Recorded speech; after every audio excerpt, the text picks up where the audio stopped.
종료주일입니다. 우리 옆에 있는 분들과 이렇게 인사하면 좋겠습니다. 우리 예수님 왕으로 오셨습니다. 우리 예수님 왕으로 오셨습니다. 아멘. 우리의 삶 가운데 예수님께서 왕으로 오셨음을 우리가 이렇게 입술로 고백했습니다. 여러분들 삶 가운데 하나님께서 왕 되신 놀라운 능력들이 나타나기를 주님의 이름으로 축복합니다.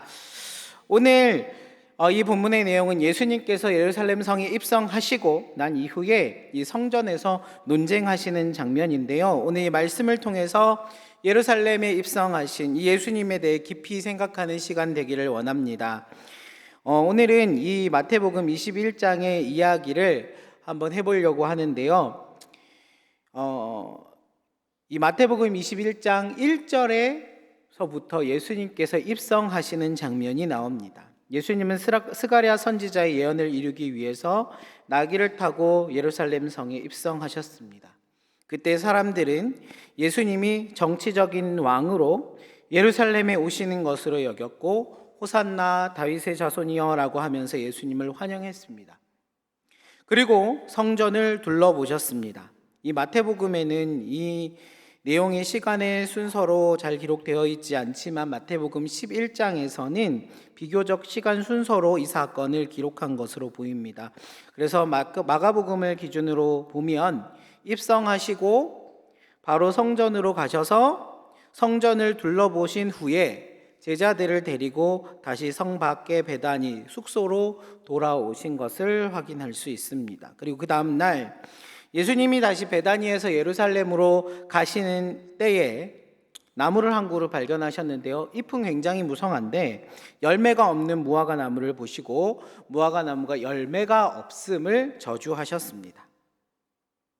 그리고 그 이후에 성전으로 들어가게 되셨고요. 그 성전에서 이 성전에 이제 두 번째 방문한 거죠. 여기에서 성전에서 장사하는 자들의 상을 엎으시고 채찍질을 하시고 그리고 그들을 꾸짖으십니다. 내 집은 만민이 기도하는 집이라 칭함을 받으리라 하지 아니하였느냐. 그러나 너희들은 이 하나님 만민이 기도하는 집을 강도들의 소굴로 바꾸어 버렸다라고 말씀하셨습니다. 그리고 그 후에 예루살렘 성을 나와 베다니로 가는 길에 베드로가 성에 입성하기 전에 예수님께서 저주했던 그 무화과 나무가 말라 있는 것을 발견했다라고 일부 예배 때는 말씀을 드렸는데 일부 예배 끝나고 어떤 분이 오셔가지고 마가복음 11장 20절에 보니까 예수님이 성에서 나갈 때 그 나무를 다시 발견한 게 아니라 나무가 말라 있는 것을 발견한 게 아니라 이튿날 그들이 그러니까 월요일이 아닌 거죠. 제가 잘못 쓴 겁니다. 제가 틀린 거예요. 그래서 보면 화요일 날 아침에 베다니에서 예루살렘으로 가시는 길에 이 무화과 나무가 말랐다라는 것을 발견했다고 합니다. 제가 실수했습니다. 죄송합니다. 자, 다시 말씀드립니다. 자, 예수님이 제자들과 함께 화요일이겠죠. 이 화요일 날 다시 성전으로 들어가시는 길에 그 전날 예수님이 저주했던 이 무화과 나무가 말라 있는 것을 발견하십니다. 그리고 나서 어떻게 하시냐면 이 무화과 나무가 말라 있는 것을 보시고 유대 지도자들과 이 성전이 열매 없음을 책망하셨습니다. 그리고 기도와 용서의 이야기를 하면서 이 성전이 무너지고 다시 예수님께서 성전을 세우실 것을 비유로 말씀하셨습니다. 그리고 난 다음에 성전 안으로 들어가셔서 이 대제사장들, 서기관들, 장로들과 함께 논쟁하신 날이 바로 이 화요일의 내용입니다. 자, 이 화요일 예수님은 다시 성전으로 들어가셨습니다. 그리고 나서 어떤 일이 일어났는지 마태복음 21장 23절에는 이렇게 기록을 하고 있는데요. 예수께서 성전에 들어가 가르치실새 대제사장들과 백성의 장로들이 나와 이르되 내가 무슨 권위로 이런 일을 하느냐 또 누가 이 권위를 주었느냐. 예수님께서 성전에 가셨고 성전에서 가르치고 계셨습니다. 이에 대해서 대제사장들과 백성의 장로들이 나와서 예수님께 물었습니다. 내가 무슨 권위로 이러한 일을 하느냐라고 물었던 것입니다. 이 본문을 기준으로 보았을 때 예수님은 성전에서 가르치는 이 행위에 대해서 대제사장들과 백성의 장로들이 누가 당신에게 이 가르칠 권위를 주었습니까? 라고 묻는 것 같습니다. 그런데 이 동일 본문인 마가복음에 보면 표현이 조금 다릅니다. 마가복음 11장 27절 말씀입니다. 그들이 다시 예루살렘에 들어가니라. 예수께서 성전에서 거니실 때에 대제사장들과 서기관들과 장로들이 나와. 자, 이 말씀에서 보시면 이 마가복음은 예수님이 성전에서 거니실 때라고 하고 있습니다. 예수님께서 성전을 거니셨다는 것은 되게 그냥 이렇게 쓱 둘러보셨다라는 개념이 아니라 실은 굉장히 공격적인 표현입니다. 왜냐하면 성전은 정해진 사람들이 다닐 수 있는 공간이 따로 있었기 때문입니다. 이방인은 이방인의 뜰까지만 올 수 있었고, 그리고 성전에서도 제사장들만 출입할 수 있는 곳, 이런 식으로 그 구역마다 사람들이 다닐 수 있는 곳이 정해져 있었는데 예수님은 그런 거 상관없이 그냥 막 다녔다는 이야기입니다. 지금 예수님은 그러한 성전을 막 다니실 뿐만 아니라 이 성전에서 그러면서 사람들을 가르치고 계셨습니다. 심지어 어제는 성전에서 장사하는 사람들을 그들의 상을 얻기도 하시고 그들을 꾸짖기도 하셨었습니다.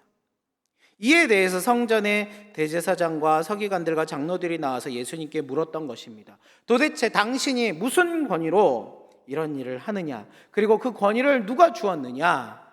라고 말입니다. 여기에 나오는 이 권위라는 말은 헬라어로 엑수시아라고 합니다. 엑수시아라는 단어의 의미는 우리 한글 성경에 나와 있는 권위, 영어로 authority가 맞습니다. 여러분, 이 파워와 authority의 차이가 무엇입니까? 파워는 포괄적 의미에서의 힘을 말하지만 이 authority, 즉 권위는 어떠한 지위에서 나오는 힘을 이야기합니다. 그래서 엑수시아라는 단어의 다른 의미는 바로 자격이라는 의미가 됩니다.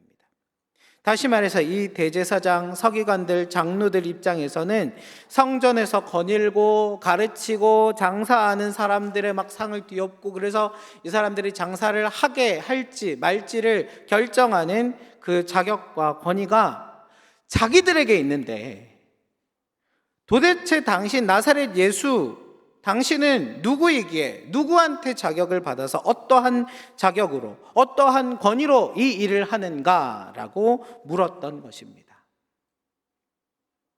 예수님은 이에 대해서 바로 답변하시지 않고 다시 그들에게 다른 질문을 하십니다. 그 질문이 바로 세례 요한에 주는 그 세례의 권위가 누구에게로부터 왔는가입니다. 세례 요한이 베푸는 세례는 그 권위와 자격이 하늘로부터 왔다거나 또 인간으로부터 왔다거나 이렇게 대답을 하면 되는 것이었는데요. 그들이 이 유대의 종교 지도자들은 세례 요한이 베푸는 세례의 권위가 하늘로부터 왔다는 것을 인정할 수 없었습니다. 왜냐하면 그렇게 인정한다는 것은 세례 요한이 주는 그 세례가 하나님으로부터 왔다는 것을 인정하는 것이기 때문입니다. 이들은 분봉왕 헤롯이 세례 요한을 죽일 때 침묵으로 동의했습니다. 정말 세례 요한이 하나님으로부터 그 권위가 왔다는 것을 인정하는 사람들이었다면 분봉왕 헤롯이 세례 요한을 처형할 때 그들은 침묵하지 않고 무슨 행동을 했어야 합니다. 그러나 그들은 침묵했고 그 침묵으로 말미암아 세례 요한이 처형받는 것에 동의했습니다. 그렇기 때문에 세례 요한의 권위가 하늘로부터 왔다라는 것을 인정할 수 없었습니다. 그렇다고 해서 세례 요한의 세례가 사람으로부터 그 권위가 왔다고 말할 수도 없었습니다. 당시에 많은 사람들이 세례 요한에게 세례를 받았고 사람들은 세례 요한을 선지자라고 여겼습니다. 그렇기에 세례 요한을 선지자로 여기는 사람들 앞에서 세례 요한에 대해 부정적으로 이야기할 수는 없었습니다. 이들은 사람들과 무리들의 눈치를 보고 있었기 때문입니다. 이러한 곤란한 상황에 이 대제사장과 서기관들과 장로들은 예수님께 그 질문에 대해서 대답하지 않겠다라고 합니다. 그래서 예수님도 이들이 물어본 그 질문에 대답하지 않겠다라고 하십니다. 우리는 예수님의 권위가 하늘로부터 하나님께로부터 왔다는 것을 믿습니다. 그래서 예수님도 아니 내가 가지고 있는 권위는 하늘로부터 왔다. 하나님으로부터 내가 그 권위를 가지고 있어서 이 성전에서 이렇게 했다라고 이야기하면 되는데 예수님은 그렇게 하지 않으시고 그들과의 대화에서 답변 대신에 두 가지 비유를 이야기하십니다. 첫 번째 비유는 두 아들의 비유입니다. 그리고 두 번째 비유는 포도원 농부의 비유입니다. 먼저 이 첫 번째 비유인 두 아들의 비유를 살펴보겠습니다. 어떤 사람이 두 아들에게 포도원에 가서 일을 하라고 했습니다. 맏아들은 그 이야기를 듣고 일하러 가겠습니다 라고 대답하고 이후에 일하러 가지 않았습니다. 반면 둘째 아들은 나 일하러 가기 싫어요 라고 대답한 이후에 생각해 보니까 아버지 말을 따르는 게 낫겠다라고 생각을 하고 뉘우치고 다시 가서 일을 했다라고 하고 있습니다. 예수님이 이 대제사장과 서기관과 장로들에게 묻습니다. 이 두 아들 중에 누가 아버지의 뜻대로 하였느냐라고 했습니다. 그들의 대답과 예수님의 다음 말을 우리 말씀으로 한번 확인해 보겠습니다. 마태복음 21장 31절 말씀입니다. 그 둘 중의 누가 아버지의 뜻대로 하였느냐? 이르되 둘째 아들이니이다. 예수께서 그들에게 이르시되 내가 진실로 너희에게 이르노니 세리들과 창녀들이 너희보다 먼저 하나님의 나라에 들어가리라. 그들은 둘째 아들이 아버지의 뜻대로 행했다라고 했습니다. 이에 대해서 예수님은 그들에게 이와 같이 세리와 창녀들이 너희보다 먼저 하나님의 나라에 들어갈 것이다 라고 말씀하셨습니다. 그렇다면 이 맏아들은 도대체 누구입니까? 지금 예수님과 대화를 나누고 있는 이 대제사장과 서기관들과 장로들, 즉 유대의 종교 지도자들입니다. 이 둘째 아들이 바로 이 세리들과 창녀들인 것입니다. 예수님은 왜 갑자기 이들을 세리와 창녀들과 비교하셨을까요? 32절의 말씀을 보겠습니다. 요한이 의의 도로 너희에게 왔거늘 너희는 그를 믿지 아니하였으되 세리와 창녀는 믿었으며 너희는 이것을 보고도 끝내 뉘우쳐 믿지 아니하였도다. 대제사장과 서기관과 장로들은 하나님의 말씀을 잘 알기도 했습니다. 공부도 정말 많이 했습니다. 누구보다 하나님의 말씀과 율법에 있어서는 다른 사람들보다 최고라고 자부하는 사람들이었습니다. 그러나 그들은 그 말씀을 믿거나 그 말씀을 행하고자 하는 생각은 조금도 없었다라는 것입니다.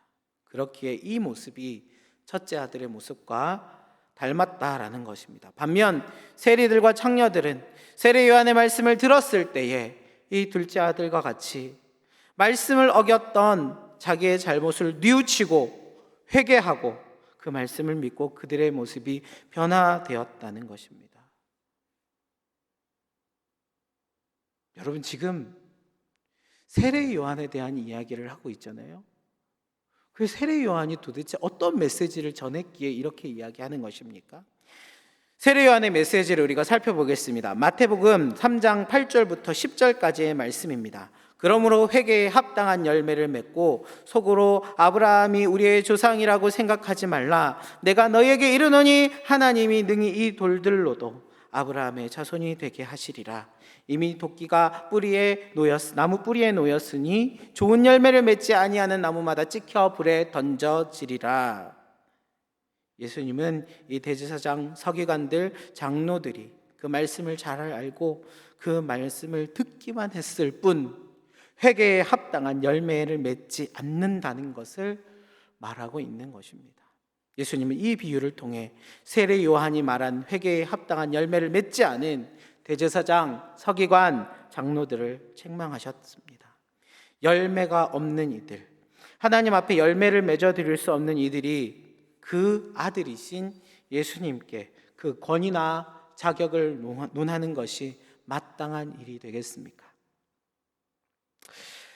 자, 이제 두 번째 비유인 포도원 농부의 비유입니다. 예수님은 이 두 번째 포도원 농부의 비유를 말씀하셨습니다. 어떤 포도원 주인이 있었는데요. 포도원을 만들고 나서 이 소작농 농부들에게 세를 주고 그리고 타국으로 갔습니다. 그리고 열매를 거둘 때가 되어서 이 포도원 주인이 소출의 얼마를 받으려고 종들을 그 농부들에게 보냈습니다. 그런데 이 농부들이 이 종이 하나는 때리고 하나는 죽이고 또 다른 종은 돌로 치기도 했습니다. 그리고 나서 이게 숫자가 딸려서 그런가 보다 해서 더 많은 종을 보냈는데 이 농부들은 똑같이 그 농부들을 때리기도 그 종들을 때리기도 하고 돌로 치기도 하고 심지어 죽이기까지 했습니다.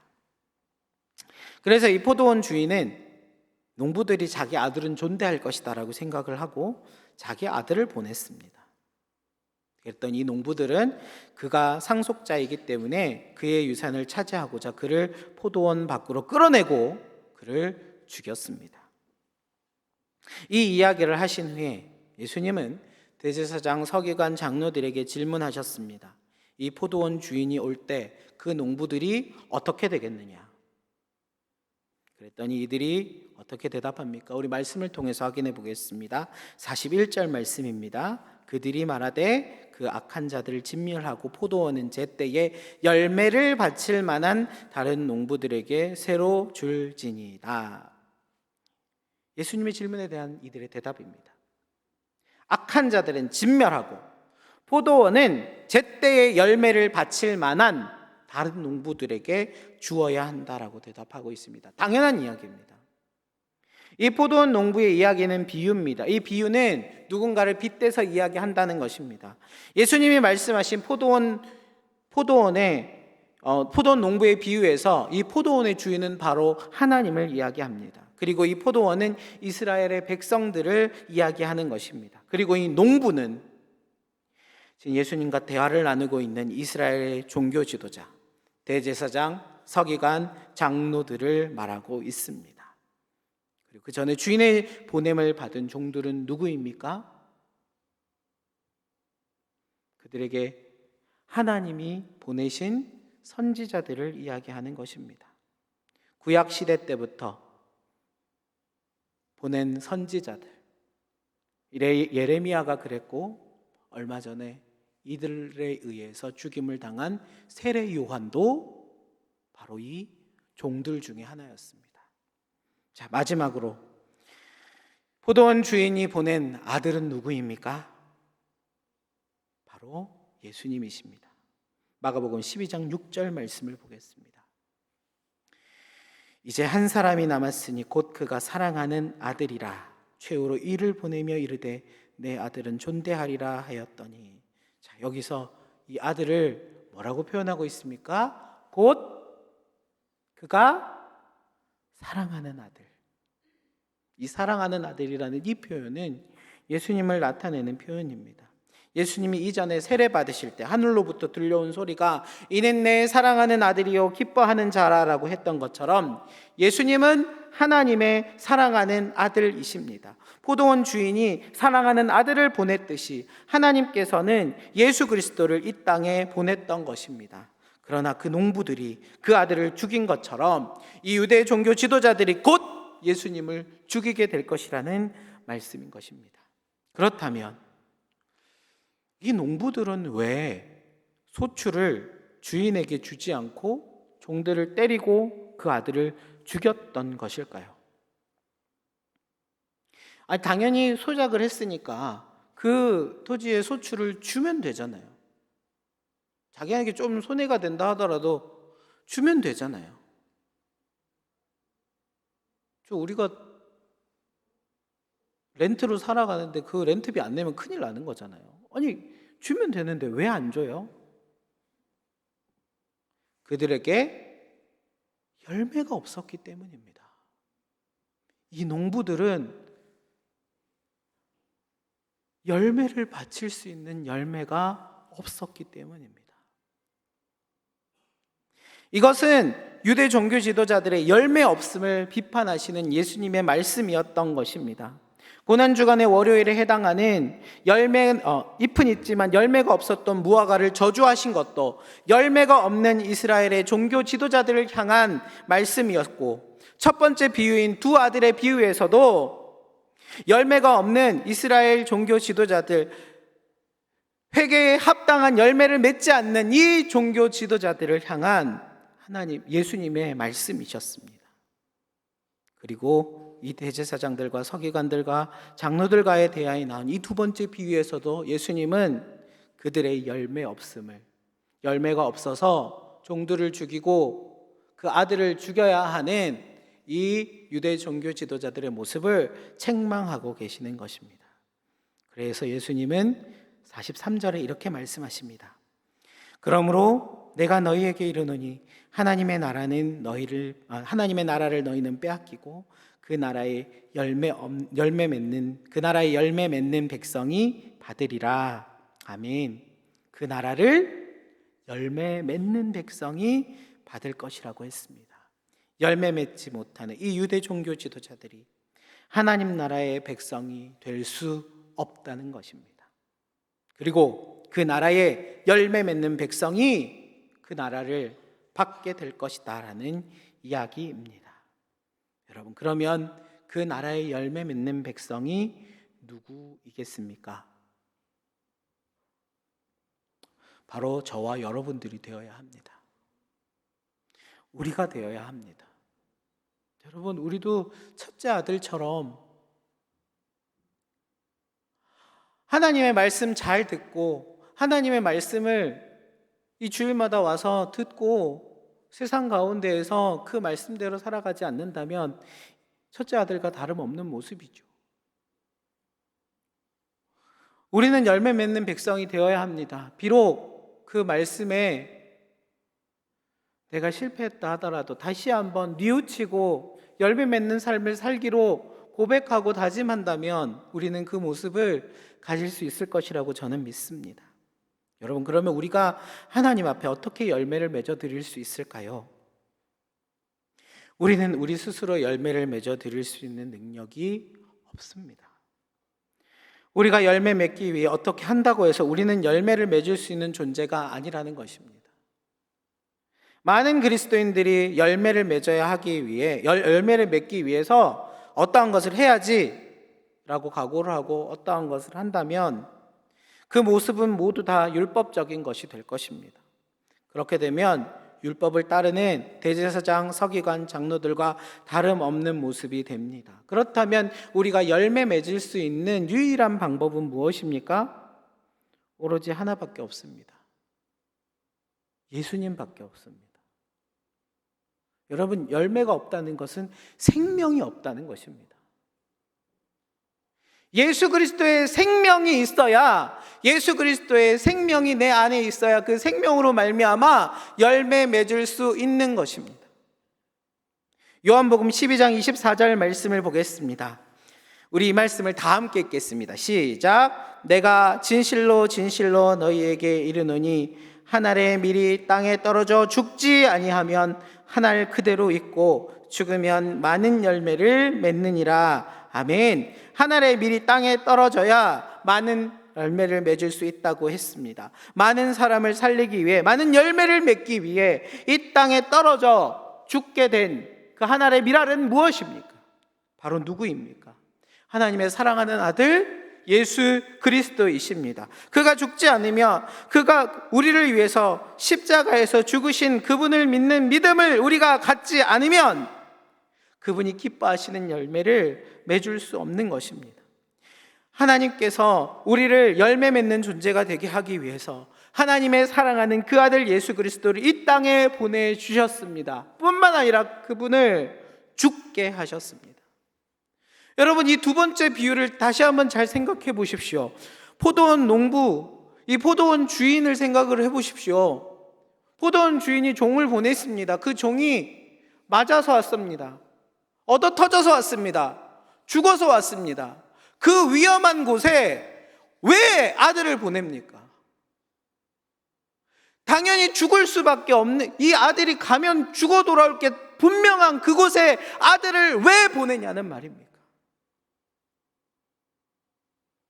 그 위험한 곳에 자기 아들을 보내는 부모가 어디에 있습니까? 하나님께서는 우리를 구원하시기 위해, 우리가 열매 맺는 하나님 백성 되게 하시려고 하나님이 가장 사랑하시는 그 아들 독생자 예수 그리스도를 이 땅에 사람의 몸 입게 하셔서 보내셨다는 것입니다. 사랑하는 아들임에도 불구하고 이 세상에 그를 보낸 이유는 그 아들을 보내지 않으면, 그 아들이 죽지 않으면 하나님이 창조하신 이 사람들이 그 가운데 믿음으로 구원받게 되는 새로운 열매를 맺을 수 없기 때문입니다. 예수 그리스도의 십자가 없이는 새로운 구원이 시작되지 않기 때문입니다. 자, 우리 말씀을 처음부터 다시 한번 생각을 해보겠습니다. 예수님과 이 종교 지도자들, 대제사장, 서기관, 장로들과 대화를 시작하게 된 첫 번째 질문이 무엇입니까? 무슨 권위로, 무슨 자격으로 예수님이 이러한 일을 행하는가 였습니다.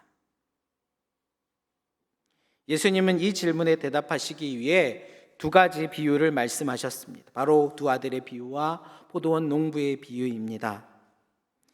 이것을 통해 우리가 발견할 수 있는 것은 예수님이 바로 포도원 농부의 아들과 같은 하나님의 아들이라는 것입니다. 예수님이 가진 권위는 하나님의 아들로서의 권위입니다. 이것을 설명했음에도 이해하지 못하고 거절하는 유대 종교 지도자들은 결국 예수님을 십자가에 못 박는 사람이 되었습니다. 열매 맺지 못하는 이들의 모습이 우리의 모습이 되면 안 됩니다. 그렇게 우리도 열매 맺는 삶을 살아가야 합니다. 그 열매 맺는 삶의 시작은 나를 위해 이 땅에 오신 예수 그리스도를 믿는 믿음으로부터 시작되는 것입니다. 우리의 마음에 무엇을 해야만 열매를 맺을 수 있을 것 같은데 그렇지 않습니다. 우리 안에 예수 그리스도를 믿는 믿음을 가지고 이제 그 믿음 가운데 나에게 은혜 주신 하나님을 깊이 생각하면서 그 하나님께 이 사랑하는 마음을 어떻게 보답할 수 있을까? 이 사랑하는 마음을 내가 어떻게 더 고백할 수 있을까 고민하다 보면 언젠가 하나님 말씀에 순종하게 되고 그것을 통해 내가 열매 맺는 삶을 살아가고 있게 됨을 발견할 것입니다.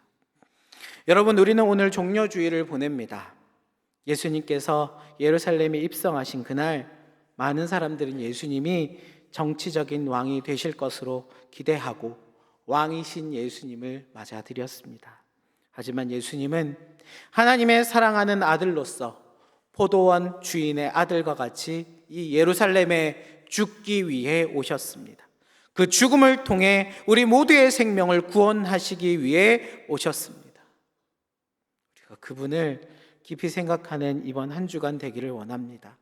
죽기 위해 이 땅에 보내진 그 사랑하는 아들 예수 그리스도, 그분의 죽음은 다름 아닌 아직 열매 맺지 못하고 그 열매를 맺을 자격도 없는 나를 구원하시기 위해서입니다.